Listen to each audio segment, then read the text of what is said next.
You may be one of the 21 million plus people that have owned a Volkswagen Beetle in its lifetime of production, but few have seen the Tamiya Rally Beetle in action, and we're going to check it out.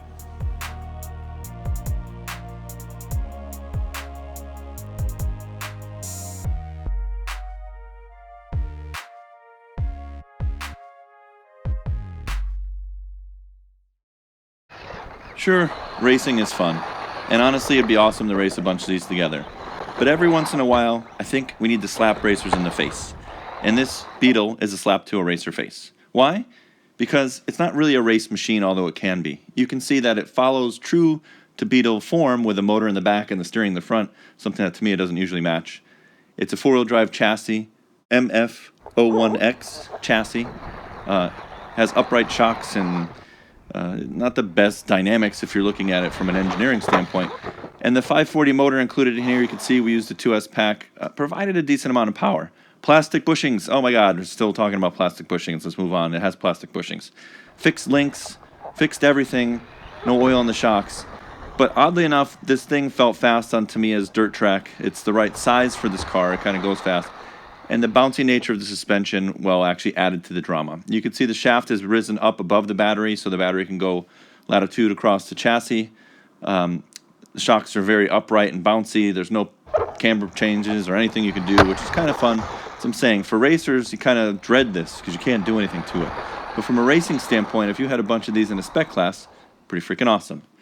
To me, it's all about the body, and you can see right now that their bodies are still the best. They're so scale, and underneath they kind of just match whatever chassis it looks like to fit the body perfectly, and it fits perfectly and looks true to form.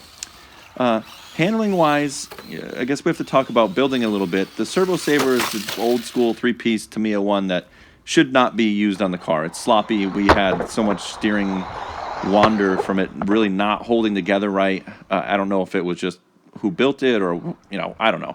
One too many beers sometimes, maybe you lose the spacer, but it wandered all over the place. Made it a little difficult to drive. But it handled pretty well.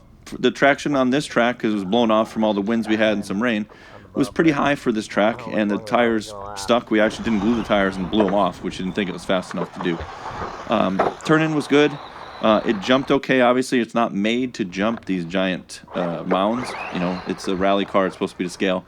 And you'll notice that big bumper dangling off. We did manage to break it. Carl's pretty good at nosediving the thing off a big jump or hitting a pipe.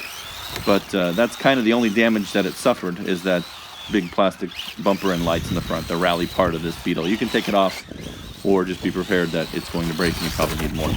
See? Break. The full review of the Tamiya Rally Beetle can be seen in issue number 29 of Velocity RC Cars magazine.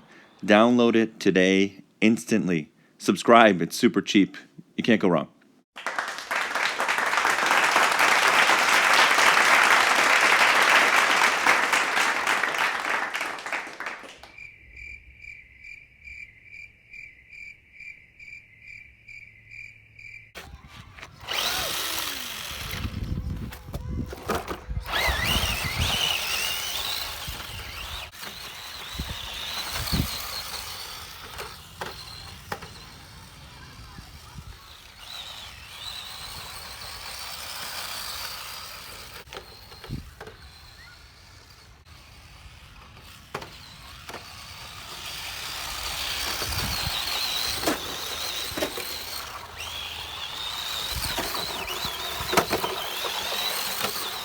Don't lift.